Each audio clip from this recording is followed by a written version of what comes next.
नमस्कार, न्यूज 18 राजस्थान में आप सभी दर्शकों का स्वागत है। आपके साथ मैं हूं आसिफ और आप देख रहे हैं महारो राजस्थान। बुलेटिन में बात करेंगे कोरोना की दूसरी लहर की, जो अब सुनामी की तरह आगे बढ़ती जा रही है। साथ ही बात होगी कोरोना काल में लोगों की लापरवाही की, जो दिन ब दिन जानलेवा साबित होती जा रही है। साथ ही दिखाएंगे आपको महामारी के बीच कैसी है उपचुनाव की तैयारियां। वहीं ले चलेंगे आपको ऐसे अस्पताल में जिससे खुद इलाज की दरकार है।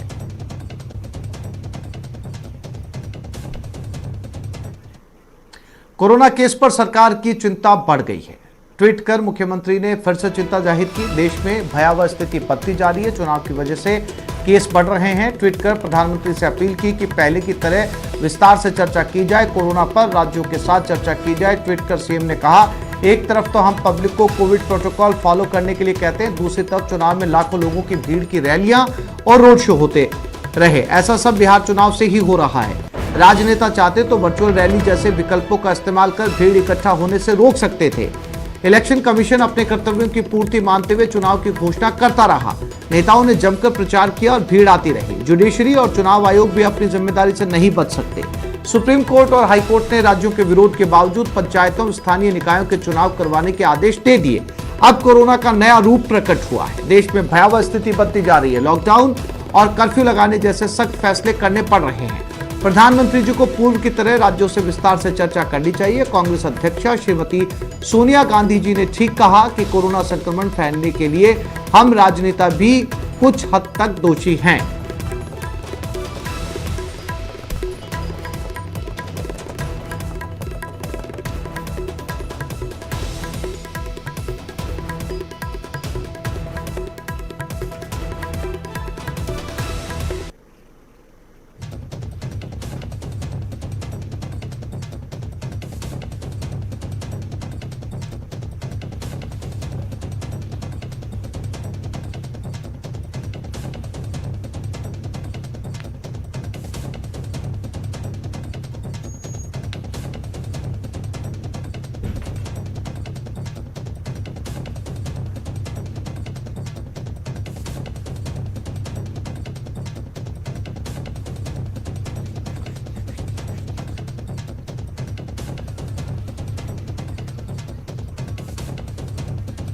और इसी खबर पर ज्यादा जानकारी के लिए बात करते हैं। राजीव तिवारी संवाददाता दिल्ली हमारे साथ फोन लाइन पर जुड़ गए और जयपुर से दिनेश शर्मा हमारे साथ फोन लाइन पर जुड़े हुए हैं।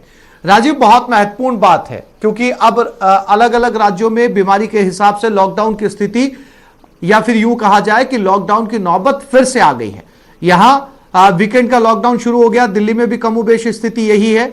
राजस्थान के मुख्यमंत्री चाहते हैं कि प्रधानमंत्री नरेंद्र मोदी राज्यवार एक बार फिर से मुख्यमंत्रियों के साथ विस्तार से चर्चा करें, क्योंकि जो चुनाव आयोग है, जगह जगह इस समय चुनाव है, चाहे वो लोकसभा सीट पे चुनाव हो या राज्यसभा सीट को लेकर चुनाव हो। जहां नेता पहुंचते हैं, जनता की भीड़ इकट्ठा होती है और उसके 4-5 दिन बाद में कोरोना के नतीजे आने शुरू हो जाते हैं। राजीव, बिल्कुल, अगर देखा जाए तो मुख्यमंत्री अशोक गहलोत ने जो चिंता जाहिर की है वो वास्तव में जिस तरह से लगातार चुनाव हो रहे हैं, उत्तर प्रदेश की बात कीजिए जहां पे पंचायत चुनाव हो रहे हैं, या 5 राज्यों में जहां विधानसभा चुनाव अभी हुए हैं, बंगाल में जिस तरह से चुनाव होने हैं और जो प्रचार हो रहे हैं, रोड शो हो रहे हैं, उसको देखते हुए उन्होंने चिंता जाहिर की है कि नेताओं को भी थोड़ा सा संयम बरतना चाहिए। क्योंकि पिछले दिनों जब कांग्रेस अध्यक्षा सोनिया गांधी ने कांग्रेस शासित राज्यों के मुख्यमंत्रियों के साथ बैठक की थी, तो उस बैठक में उन्होंने साफ तौर पे कहा कि कहीं न कहीं राजनेता भी इसके लिए जिम्मेदार हैं। वो प्रोटोकॉल का पूरी तरह फॉलो नहीं कर रहे हैं, पालन नहीं कर रहे हैं। आम जनमानस के लिए तो कहा जा रहा है कि आप कोरोना प्रोटोकॉल को फॉलो कीजिए,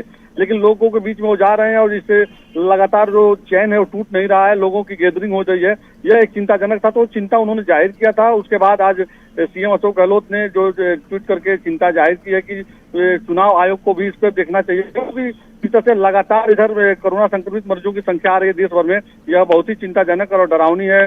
अगर देखें तो महाराष्ट्र में, फिर उसके बाद दिल्ली में और अब राजस्थान में भी जो है वीकेंड लॉकडाउन लग गया है। तो यही स्थिति बनी हुई है, स्थिति बहुत भयावह है। बिल्कुल राजेश, बिल्कुल बिल्कुल बिल्कुल राजीव। दिनेश शर्मा भी हमारे साथ जो है जयपुर से जुड़े हुए हैं। दिनेश, जैसा कि लगातार मुख्यमंत्री अशोक गहलोत अपने ट्वीट के जरिए लोगों से अपील करते रहे, चेताते रहे और कहते रहे कि उन्हें सख्त फैसले लेने पड़ सकते हैं अगर जनता ने सोशल डिस्टेंसिंग या मास्क जैसे नियमों की अवहेलना की। आखिरकार वो दिन आ गया, वो नौबत आ गई कि अब मुख्यमंत्री ने वो कड़े फैसले लेने शुरू कर दिए। वीकेंड जो है वो लॉकडाउन लगना शुरू हो चुका है।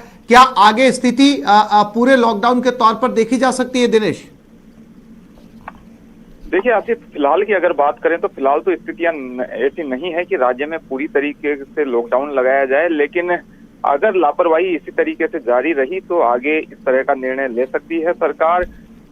फिलहाल जो है वीकेंड कर्फ्यू यहाँ पर लगाया गया है और ये सख्त संदेश इसके जरिए दिया गया है सरकार की ओर से कि आम लोग जो है वो सावधानी बरते, अन्यथा सरकार इसी तरीके से कड़े फैसले जो है वो लेगी। और जहां तक लॉकडाउन की बात है तो पहले ही मुख्यमंत्री ये बात कह चुके हैं कि लॉकडाउन लगाने की हमारी इच्छा नहीं है, लेकिन आजीविका बचाना क्योंकि ज्यादा जरूरी है, लेकिन जीवन बचाना जो है उससे भी ज्यादा जरूरी है। तो जीवन बचाने के लिए कड़े फैसले सरकार ले सकती है। जहां तक आज मुख्यमंत्री अशोक गहलोत का जो ट्वीट आया है उसको लेकर बात करें तो मुख्यमंत्री लगातार केंद्र सरकार पर निशाने साधते रहे हैं, लेकिन आज पहली बार उन्होंने इलेक्शन कमीशन और जुडिशरी को जो संक्रमण फैल रहा है उसके लिए सीधे तौर पर जिम्मेदार ठहराया और ये कहा है कि भले ही ये संवैधानिक संस्थाएं हैं लेकिन जिम्मेदारी इनकी भी बनती है कि बिल्कुल दिनेश, उम्मीद करते हैं कि इस फैसले के बाद में जो फैसला मुख्यमंत्री ने अभी लिया है इस चैन टूटने में मदद मिलेगी और कहीं ना कहीं इन केसेस के अंदर कमी आएगी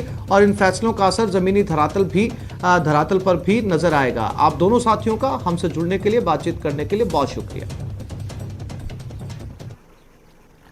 प्रदेश में बढ़ते कोरोना केस को देखते हुए राज्य सरकार ने बड़ा निर्णय लिया है। पूरे प्रदेश में आज शाम 6 बजे से सोमवार सुबह 5 बजे तक कर्फ्यू रहेगा। मुख्यमंत्री अशोक गहलोत ने गुरुवार देर रात अधिकारियों की आपात बैठक बुलाई जिसमें यह बड़ा निर्णय लिया गया। प्रदेश में वीकेंड कर्फ्यू का ऐलान किया गया। फल, सब्जी, दूध, एलपीजी और बैंकिंग सेवाओं को इस कर्फ्यू में छूट रहेगी। पहले नाइट कर्फ्यू में इन सेवाओं को छूट दी गई थी। उधर प्रदेश के 3 विधानसभा क्षेत्रों सुजानगढ़, सहाड़ा और राजसमंद में 17 अप्रैल को उपचुनाव के लिए मतदान होना है। मतदान एवं उससे जुड़ी संपूर्ण प्रक्रिया को कर्फ्यू से छूट दी गई है। तो मरुधरा में वीकेंड कर्फ्यू रहेगा। प्रदेश में वीकेंड कर्फ्यू का ऐलान कर दिया गया है। आज शाम 6 बजे से पूरे प्रदेश में कर्फ्यू लागू हो जाएगा। सोमवार सुबह 5 बजे तक चलेगा और शाम 6 बजे से आने जाने की इजाजत इसमें नहीं होगी। शाम 5 बजे से पूरे प्रदेश में बाजार बंद होंगे।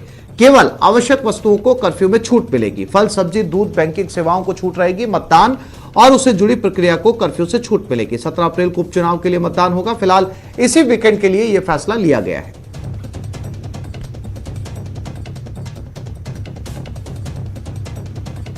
और सीएम गहलोत ने ट्वीट कर लोगों से कर्फ्यू के दौरान सरकार का सहयोग करने की अपील की है। सीएम ने ट्वीट कर लिखा है, आप सभी से अपील है कि कर्फ्यू के दौरान सरकार का सहयोग करें, कोविड एप्रोप्रिएट बिहेवियर का पालन करें।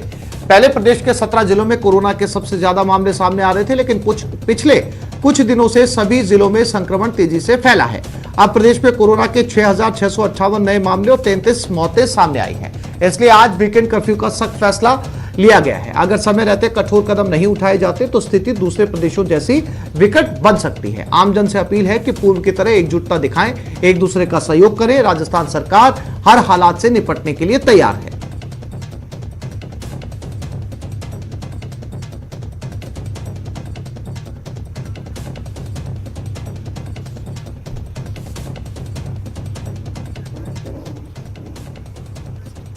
और ये खबर नागौर से है। एसीबी ने बड़ी कार्रवाई की। कुचामन सिटी में यह कार्रवाई हुई है। नगर पालिका जेईएन कमलेश कुमार को ट्रैप किया गया है। 12,000 रुपए की रिश्वत लेते हुए एसीबी ने इनको दबोचा। सीकर एसीबी के डीएसपी जाकिर अख्तर ने इस कार्रवाई को अंजाम दिया है।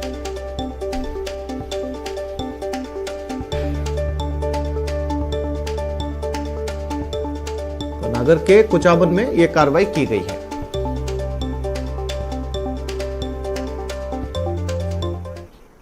वहीं प्रदेश में जारी कोरोना की नई गाइडलाइन भी आज से लागू हो गई है, जिससे शाम 6 बजे से सुबह 5 बजे तक नाइट कर्फ्यू लगाने का फैसला किया गया है। नई पाबंदियों के बाद शहरी क्षेत्रों में शाम 5 बजे बाजार बंद हो जाएंगे। सरकारी दफ्तर शाम 4 बजे तक ही खुलेंगे। प्रदेश में सभी कोचिंग, स्कूल, कॉलेज भी बंद रहेंगे।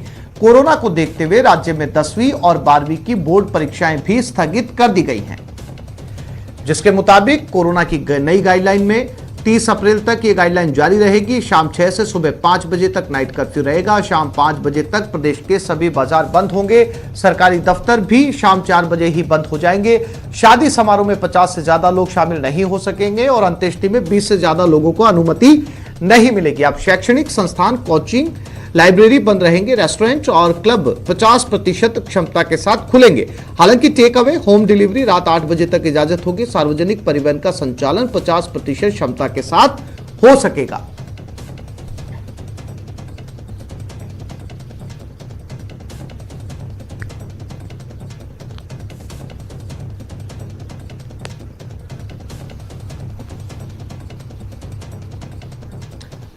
आज प्रदेश को वैक्सीन और मिलेगी, यानी वैक्सीन की 8 लाख डोज प्रदेश को मिलेगी। 2 लाख कोवैक्सीन की और 6 लाख कोविशील्ड की जयपुर आएगी। आज शाम तक ये वैक्सीन की डोज जयपुर पहुंच जाएगी।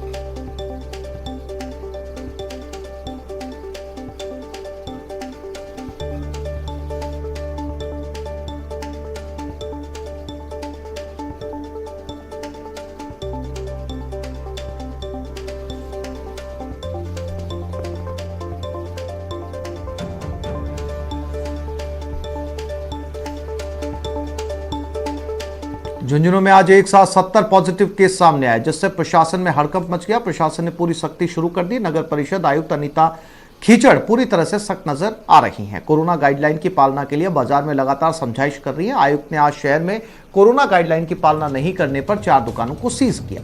वहीं बिना मास्क वाले 20 लोगों के खिलाफ चालान की कार्रवाई भी की।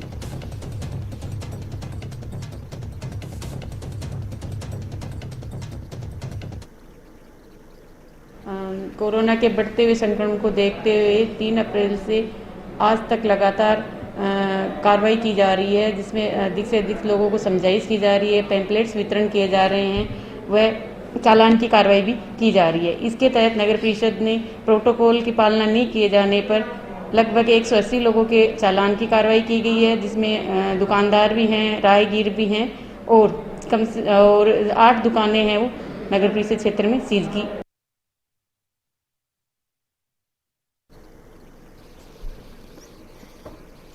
श्रीगंगानगर समेत प्रदेश भर में कोरोना वायरस के संक्रमण का दायरा लगातार बढ़ रहा है, लेकिन लोग हैं कि अभी भी कोरोना के प्रति गंभीर नजर नहीं आ रहे। राज्य सरकार और जिला प्रशासन लगातार लोगों से अपील कर रहा है कि वो कोरोना गाइडलाइन की ईमानदारी से पालना करें।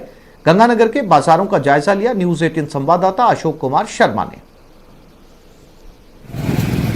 वैश्विक महामारी कोरोना वायरस के संक्रमण की दूसरी लहर को देखते हुए राज्य सरकार आम जन से लगातार अपील कर रही है कि वो कोरोना प्रोटोकॉल की ईमानदारी से पालना करें। न केवल 2 गज की दूरी की पालना करें, बल्कि मास्क भी हमेशा लगा के रखें, ताकि वैश्विक महामारी कोरोना वायरस के प्रसार को रोका जा सके।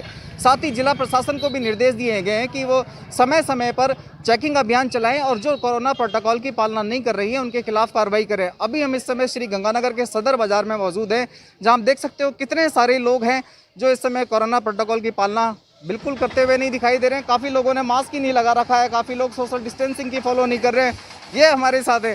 भाई जी, मास्क क्यों नहीं लगा रहे हो? सर लगाएंगे, सॉरी मास्क क्यों नहीं लगा रहे हो? कारण क्या है? अभी लगाएंगे सर, अभी उतारा है कि कोरोना वायरस फैलेगा इससे। और बोलेंगे काफ़ी लोग हैं, ये केवल अकेले नहीं हैं, बहाने काफ़ी हैं लोगों के पास में। हम कुछ और लोगों के पास चलेंगे जिन्होंने मास्क तो लगा रखा है लेकिन प्रॉपर तरीके से नहीं लगा रखा। भाई जी, आपने मास्क क्यों नहीं लगा रखा है? Sorry sir. नहीं, आप मास्क प्रॉपर तरीके से लगाइए। मानते हैं ना कि मास्क प्रॉपर तरीके से लगाना ठीक रहेगा? Yes sir. काफ़ी सारे ऐसे लोग हैं जो कोरोना प्रोटोकॉल की बिल्कुल भी फॉलो नहीं कर रहे हैं। इसके अलावा इनको देखिए आप, इनको देखिए आप, इनको देखिए। भाई जी, मास्क क्या है आपका? अभी लगा रहे हैं। आप मास्क नहीं लगा रहे? मास्क लगाना तो जरूरी है ना भाई। अनगिनत लोग ऐसे हैं जो इस समय कोरोना प्रोटोकॉल की पालना नहीं कर रहे हैं। ये भी देखिए हमारे साथ, ये देखिए। वैसे आप मास्क क्यों नहीं लगा रहे हैं? लगा रहा हूँ। वैसे मास्क लगाना जरूरी है ना? आपका मास्क है भाई? मास्क लगा रखा है भैया। भाई जी, मास्क नहीं लगा रखा? लगा रखा है। आपने नहीं लगा रखा? कोई बात। ये देखिए, एक नहीं 2 है। ये देखिए, आपका मास्क है भाई जी? मास्क करवाने मास्क क्यों नहीं लगा रहे आप? लगा आप रहे बताएं, आप तो युवा पढ़े लिखे समझदार लोग हो, क्यों नहीं लगा रहे? लगा रहे सर, लगाएंगे। कारण आप मानते हो इस चीज़ को मास्क लगाना जरूरी है? हाँ जी, हाँ जी। तो देखिए, काफ़ी सारे लोग मानते भी हैं इस चीज़ को कि मास्क लगाना काफ़ी ज़रूरी है, लेकिन इस चीज़ को अवॉइड करते हैं। बहाने काफ़ी हैं लोगों के पास में। ये सदर बाज़ार का नज़ारा है। ये सदर बाज़ार देखिए, पूरे दिन यहाँ पे भीड़ होती है। काफ़ी सारे लोग आपको बिना मास्क के भी मिलेंगे, प्रॉपर मास्क नहीं लगा रखा है। ये देखिए कितने सारे लोग हैं। तो जिला प्रशासन भी आखिर कब तक कार्रवाई करे? राज्य सरकार लगातार प्रदेशवासियों से अपील कर रही है कि वो कोरोना प्रोटोकॉल की ईमानदारी से पालना करें, प्रॉपर मास्क लगाएं, 2 गज की दूरी बनाए रखें, ताकि वैश्विक महामारी कोरोना वायरस के प्रसार को रोका जा सके।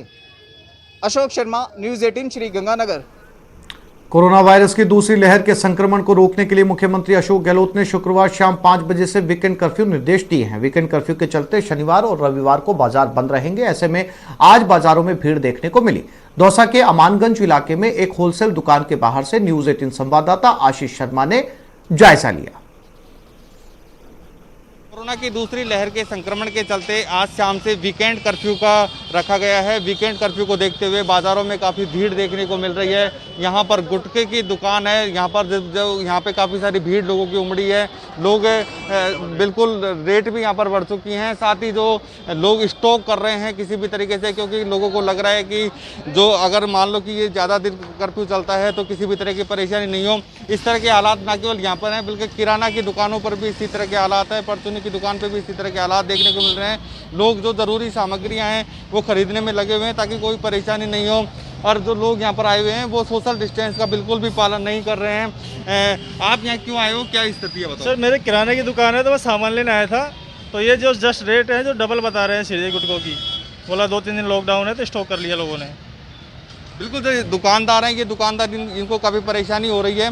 और ये लोग, इन लोगों का कहना है कि जो थोक विक्रेता हैं जो होलसेल में जो बेचते हैं उन लोगों ने इसकी रेट दोगुनी कर दी है, जिससे जो दुकानदारों को परेशानी हो रही है। साथ ही लोग स्टॉक भी कर रहे हैं। ऐसे में जो कर्फ्यू से पहले इस तरह के हालात दौसा में देखने को मिल रहे हैं।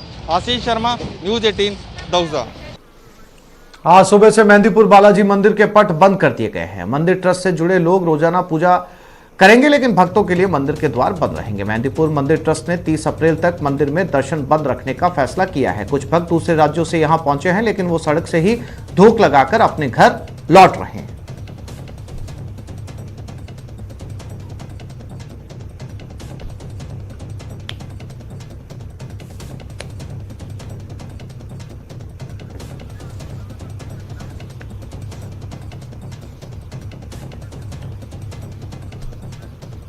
और ब्रेक के बाद देखेंगे अस्पतालों का सिस्टम डाउन।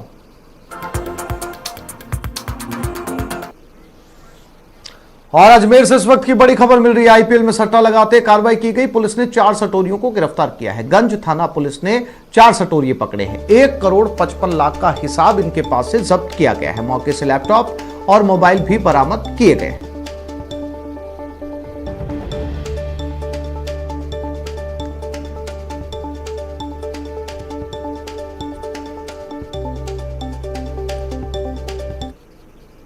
थाना गंज के एसएचओ धर्मवीर सिंह के नेतृत्व में कल रात दिल्ली और राजस्थान की टीमों के मध्य आईपीएल मैच के दौरान सट्टे की कार्रवाई की गई है, जिसमें 4 व्यक्तियों को गिरफ्तार किया गया है। जिनसे प्राप्त जो सामग्री है उसमें मेन तो 2 लैपटॉप है, एक अटैची जिसमें काफ़ी सेट लगभग लगे होते हैं मोबाइल के, और उसके अलावा जिसमें 31 मोबाइल टोटल प्राप्त हुए हैं, 2 लैपटॉप हैं। और इसके अलावा इनके पास में जो हिसाब है जो बिल है, जिसमें इन्होंने जो सट्टे का हिसाब है, जिसमें कुल अभी तक जो हमारे अनुसंधान है उसके अनुसार 1 करोड़ 55 लाख रुपए का इन्होंने सट्टे का खाईवाली करते हुए जो रिकॉर्ड मिला है।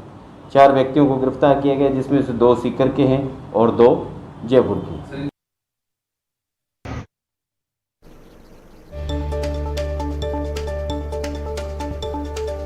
और इसी खबर पर ज्यादा जानकारी के लिए बात करते हैं हमारे अजमेर संवाददाता अभिजीत दवे के साथ। अभिजीत, इसे एक बड़ी कामयाबी माना जाएगा। हालांकि कागजों पर यह हिसाब किताब मिला है, अगर नगद के तौर पर बात की जाए तो कितनी बरामदगी पुलिस के हाथ लगी है?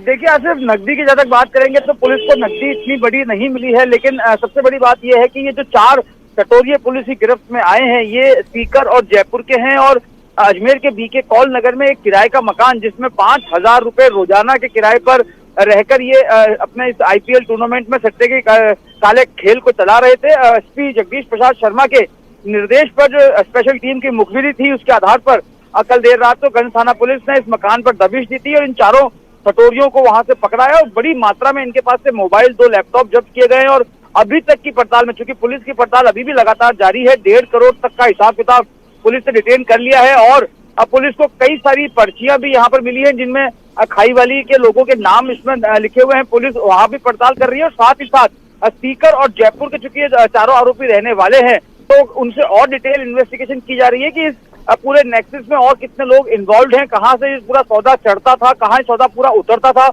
इस पूरे नेटवर्क को खंगालने में लगी हुई है। और सबसे बड़ी बात, जो राजस्थान सरकार ने नया गैम्बलिंग एक्ट पारित किया गया है, इन चारों पर उसके तहत कार्रवाई यहाँ पर की गई है। आसिफ जी अभिजीत, जानकारी के लिए आपका धन्यवाद।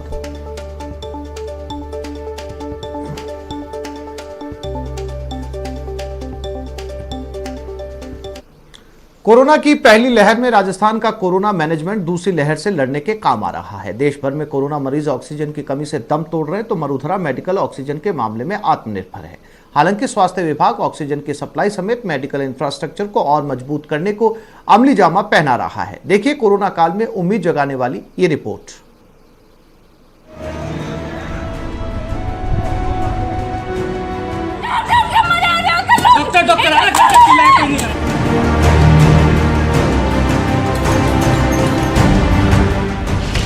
व्यवस्था को ऑक्सीजन देने का प्लान। ऑक्सीजन प्लांट में आत्मनिर्भर मरुधरा। 32 मीट्रिक टन ऑक्सीजन उत्पादन की क्षमता है, जबकि ऑक्सीजन की अभी मांग को जो बढ़ गई है अभी, तो करीबन कल हमारी ऑक्सीजन डिमांड जो थी 69.43। दिल्ली, मुंबई समेत देश के लगभग सभी बड़े शहरों में कोरोना से लड़ाई में ऑक्सीजन की किल्लत सामने आ रही है, लेकिन कोरोना मैनेजमेंट में अव्वल राजस्थान ने इस दिशा में भी मिसाल कायम की है। पहले क्या था कि हमारे यहाँ पर ऑक्सीजन प्लांट जो था वो किसी भी गवर्नमेंट हॉस्पिटल में ऑक्सीजन प्लांट खुद का नहीं था। अब हमने 40 ऑक्सीजन प्लांट हमने विभिन्न जिला चिकित्सालयों और उप जिला चिकित्सालयों में लगाए हैं, जो करीबन अपने 35 D type cylinder per day के हिसाब से लेकर के करीबन हमारे 150 सिलेंडर पर डे तक के वो उत्पादन कर रहे हैं। स्वास्थ्य विभाग ने उन अस्पतालों के लिए भी पहले से व्यवस्था कर रखी है जहां अपना ऑक्सीजन प्लांट नहीं है। हर चिकित्सालय ने अपना पहले से ऑक्सीजन की उपलब्धता के लिए जो ऑक्सीजन के वेंडर्स हैं, विक्रेता हैं, उनसे अनुबंध कर रखा है, वो उनको सप्लाई करते हैं। तो वो विक्रेता अपने ऑक्सीजन सेपरेशन यूनिट से ऑक्सीजन बनाते हैं, चाहे वो बड़ी ऑक्सीजन कंपनियों से लिक्विड ऑक्सीजन बना करके सिलेंडर भर के हमारे अस्पतालों को सप्लाई करते हैं। हालांकि राजस्थान में अभी ऑक्सीजन की कमी नहीं है। वर्तमान समय में राजस्थान में 305 मैट्रिक टन प्रतिदिन ऑक्सीजन पूर्ति की क्षमता है और अभी 69.73 मैट्रिक टन प्रतिदिन की खपत हो रही है। लेकिन आगे के मुश्किल हालात को नजर में रखते हुए स्वास्थ्य विभाग ने कई कदम उठाए हैं, जिसके मुताबिक सभी संभागों को ऑक्सीजन का बफर स्टॉक रखने के निर्देश दिए गए हैं। 300 डी टाइप ऑक्सीजन से भरे सिलेंडर्स का स्टॉक रखने के निर्देश। जिला कलेक्टर्स ऑक्सीजन की आपूर्ति की निगरानी करेंगे। वेंडर से ऑक्सीजन सिलेंडर की व्यवस्था करने के निर्देश। ऑक्सीजन उपभोग की रोजाना रिपोर्ट भेजने के भी अस्पतालों को निर्देश। परिवहन आयुक्त को ऑक्सीजन सिलेंडर्स परिवहन के लिए LMO टैंकर्स की सूची देने के निर्देश। चूँकि अगर केसेस और बढ़े तो उसके लिए हमने प्लानिंग कर रखी है। हमने आईनॉक्स भिवाड़ी से कांटेक्ट कर रखा है, वहाँ से लिक्विड ऑक्सीजन के टैंक मंगा करके हम खुद अपने हाथ में लेकर के ऑक्सीजन सप्लाई का काम कर सकते हैं, करेंगे। आवश्यकता पड़ने पर इंडस्ट्रियल ऑक्सीजन को भी मेडिकल ऑक्सीजन में कन्वर्ट करके वो सिलेंडर की सप्लाई की जाएगी। आपको बता दें कि देश भर में रोजाना 2 लाख से ज्यादा केस सामने आ रहे हैं, तो मरुधरा के हालात भी अच्छे नहीं है। 15 दिनों में ही करीब 50,000 नए मरीज सामने आए हैं। वहीं 200 से अधिक लोगों की मौत कोरोना की वजह से हो चुकी है। बढ़ते मामलों को देखते हुए राज्य सरकार ने शुक्रवार शाम से वीकेंड कर्फ्यू लगा दिया है, तो राजधानी जयपुर के ESI मॉडल हॉस्पिटल और जयपुरिया अस्पताल को कोरोना डेडिकेटेड अस्पताल घोषित कर दिया है। लेकिन इन सब के साथ ही सरकार ने ऑक्सीजन के उत्पादन और खपत में सामंजस्य बिठाने की व्यवस्था भी की है। यानी कोरोना के किसी भी हालात से निपटने के लिए मरुधरा ने अपनी तैयारियां पूरी कर रखी है। न्यूज 18 नेटवर्क, सौरभ गृहस्थी, न्यूज 18 नेटवर्क, जयपुर। और कब सुधरेंगे हम, ये सवाल इसलिए भी सड़क से बाजार तक भारी लापरवाही देखने को मिल रही है। लोग अपनी जान तो आफत में डाल ही रहे, दूसरों की जान से भी खिलवाड़ कर रहे हैं।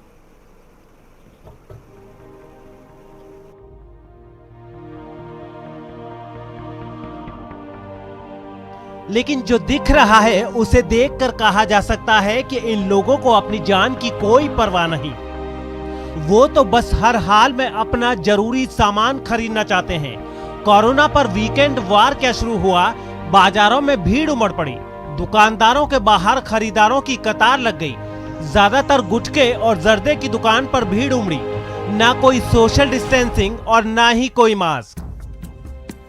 वीकेंड कर्फ्यू के चलते शनिवार और रविवार को बाजार बंद रहेंगे। ऐसे में शुक्रवार को बाजारों में खूब भीड़ देखने को मिली। लोग थैला उठाकर घरेलू सामान स्टॉक करते हुए नजर आए। कोरोना की दूसरी लहर के संक्रमण के चलते आज शाम से वीकेंड कर्फ्यू का रखा गया है। वीकेंड कर्फ्यू को देखते हुए बाजारों में काफ़ी भीड़ देखने को मिल रही है। यहाँ पर गुटखे की दुकान है, यहाँ पर यहाँ पे काफ़ी सारी भीड़ लोगों की उमड़ी है। लोग बिल्कुल रेट भी यहाँ पर बढ़ चुकी हैं। साथ ही जो लोग स्टॉक कर रहे हैं किसी भी तरीके से, क्योंकि लोगों को लग रहा है कि जो अगर मान लो कि ये ज़्यादा दिन कर्फ्यू चलता है तो किसी भी तरह की परेशानी नहीं हो। अब हाल बीकानेर भी देखिए, ये कतार किसी कोरोना टेस्ट या वैक्सीन लेने के लिए नहीं लगी। लंबी लाइन है लेकिन कोई सोशल डिस्टेंसिंग नहीं। कहना गलत ना होगा कि ये महामारी को दावत देने जैसा है। दुकानदार भी इस वीकेंड बंद का भरपूर फायदा उठा रहे हैं। जरूरत के सामानों के दाम बढ़ा दिए हैं, जो लोगों को सबसे ज्यादा परेशान कर रहा है। दौसा में भी जानलेवा लापरवाही देखने को मिली। यहाँ भी बाजारों में बीकानेर जैसा हाल देखने को मिला। जरूरत का सामान जरूरी है लेकिन जान की कीमत पर नहीं। फिर ऐसी लापरवाही क्यों? जब जान ही नहीं रहेगी तो जरूरत किस काम की? इसलिए जिंदा रहना है तो बचिए, हड़बड़ी मत दिखाइए, मास्क जरूर लगाइए और 2 गज की दूरी अपनाइए। बीकानेर से सतवीर के साथ दौसा से आशीष शर्मा की रिपोर्ट। ब्रेक के बाद देखेंगे, मरीज कराहता रहा और स्टाफ सोता रहा।